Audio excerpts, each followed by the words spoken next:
במפת הסכסוך יש כל מיני סוגיות. יש סוגיה של ירושלים, יש סוגיה של עזה, יש סוגיה של מדינה אחת, שתי מדינות, ואנחנו מעוניינים לשמוע ולאפשר לך להשמיע. למשל בסוגיית ירושלים. איך אתה מבין את הסוגיה הזאת? איך אתה רואה אותה מתפתחת? יש בעצם שתי ירושלים, אם אתה רוצה. יש את המושג ירושלים ויש את העיר ירושלים, וזה לא אותו דבר. אחת הבעיות היא שאנשים מערבבים בין המושג לבין הדבר עצמו. קודם כל יש שם עיר. לטפל בבעיה שנמצאת בעיר זה דבר קשה אבל לא בלתי אפשרי. הבעיה היא שאנשים בדרך כלל מדברים על ירושלים כאיזשהו מושג, כאיזשהו מושג עם הילה של קדושה. עם מושג אין הרבה מה לעשות. זה אומר ירושלים קדושה לי, זה אומר ירושלים קדושה לי, אוקיי, אין פה מה להמשיך הלאה. זה חסר משמעות בעצם.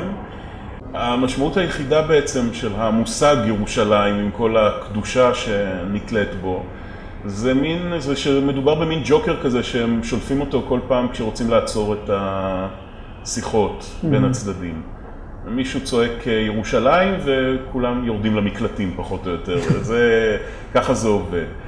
כשמדובר על העיר עצמה, אז קודם כל צריך להבין מה זה ירושלים. חלק גדול מהשטח שמוגדר היום כמזרח ירושלים לא צריך להיות חלק מירושלים. קודם כל צריך להבין את זה. אז כבר אפשר להוציא אותו מתוך המשחק האכזרי הזה של למי ירושלים קדושה יותר. חלקים מאוד מאוד גדולים ממזרח ירושלים, פשוט אפשר להחליט שהם לא חלק מירושלים, כי הם באמת לא היו אף פעם חלק מירושלים, ועד 67, ואין שום סיבה שהם יהיו חלק מירושלים, ולתת, לנהל אותם כמו שמנהלים כל יישוב לא קדוש ולא משמעותי מבחינה אמוציונלית אחר. הבעיה המרכזית זה באמת העיר העתיקה, ששם צריך למצוא איזשהו הסדר שהוא יהיה לגמרי לא פשוט, ואין לי כרגע מודל ברור לגבי מה אפשר לעשות שם. אני זוכר שפעם מישהו העלה את הרעיון של מודל הוותיקן, של מין איזשהו שטח אקס-טריטוריאלי, ובאמת מי שהיה ברומא רואה עד כמה זה מוזר, יש לך מין חומה כזאת בלב העיר, שאף אחד לא מתרגש ממנה, אבל בעיקרון מעבר לזה כבר שטח אחר עם ריבונות אחרת. העניין הוא שיש שיתוף פעולה מלא בין עיריית רומא, ממשלת איטליה והוותיקן.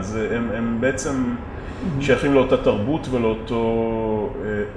ויש להם אותם שאיפות פוליטיות, לכן שם זה לא בעיה. אני לא יודע אם זה יעבוד בירושלים.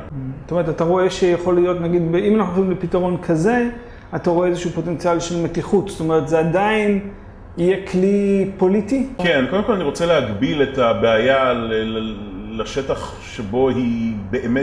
שבאמת אין ממנה מנוס.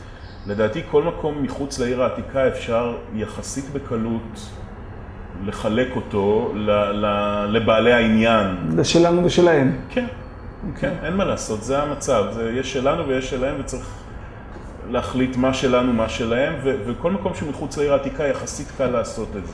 כשמדובר על העיר העתיקה, פה יש סכנה של ניסיון לתקוע מקלות בגלגלים.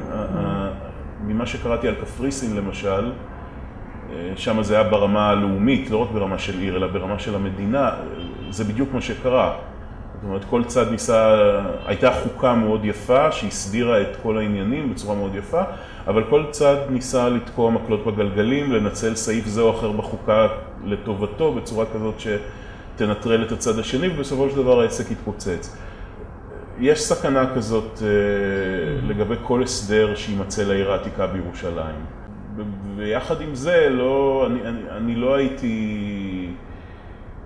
לא הייתי מוותר מראש על פתרון. אולי גם אפשר למצוא איזה מנגנונים של ניטור, זאת אומרת, לראות ברגע שעניינים מתחילים להתחמם, איזשהו מנגנון שיקרר את אני לא יודע בדיוק איך לעשות את זה, אני גם מניח שדרוש פה ניסיון מקצועי בניהול סכסוכים, לי בטח אין, בטח לא כן, אבל משהו כמו שאפשר להכניס נשק, למשל, שאפשר לעשות הפגנות, למשל, יש דברים שכאילו כשאנחנו מדברים על מדינה דמוקרטית אנחנו רוצים לאפשר לאנשים לעשות את זה, אבל בתוך האזור הזה, בתוך מודעות, כאילו למצוא את הדרך לעשות לזה מגבלות. כמה? 4-5 קילומטרים רבועים. אם אי אפשר להפגין בתוך 4-5 קילומטרים רבועים האלה, ממש לא אסון. מה גם שאין שם כל כך מקום.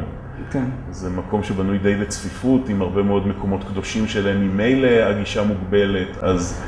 אני לא מדבר על הר הבית. לגבי הר הבית, אני לא רואה שום דבר רע בסטטוס קוו הקיים. אני יודע שיש הרבה יהודים שמתקוממים עליו, לי אין שום בעיה איתו. הסטטוס קוו הקיים הוא שההר הבית הוא דה פקטו לא בשטח מדינת ישראל, אם נהיה כנים, וככה גם ישראל מתנהגת. זאת אומרת, יש משטרה בכניסה להר, יש גישה לישראלים, ותיאורטית ישראל תובעת ריבונות על המקום, אבל דה פקטו הוא לא בשליטה ישראלית. אפשר לראות בזה איזשהו סוג של שגרירות, אם תרצה, מבחינת המשטר שם. יש את הוואקף, שהוא מנהל את המקום כמו שצוות של שגרירות מנהל בניין של שגרירות בתל אביב. המשטרה יושבת בכניסה, היא לא יושבת בפנים, אסור לה גם להיכנס פנימה. אני לא רואה בעיה עם הסטטוס קוו הזה, למעט שוב, הבעיה תשמע, אם רוצים לחולל מהומות, אפשר. זאת אומרת, אפשר לזרוק אבנים לרחבת הכותל מהר הבית, אפשר גם לנסות לפרוץ את שער המוגרבים, אפשר. וזה ילהיט את הרוחות. השאלה, אם רוצים, זאת אומרת, כל עוד לא שוברים את הכלים, אני לא רואה בעיה עם הסטטוס קוו.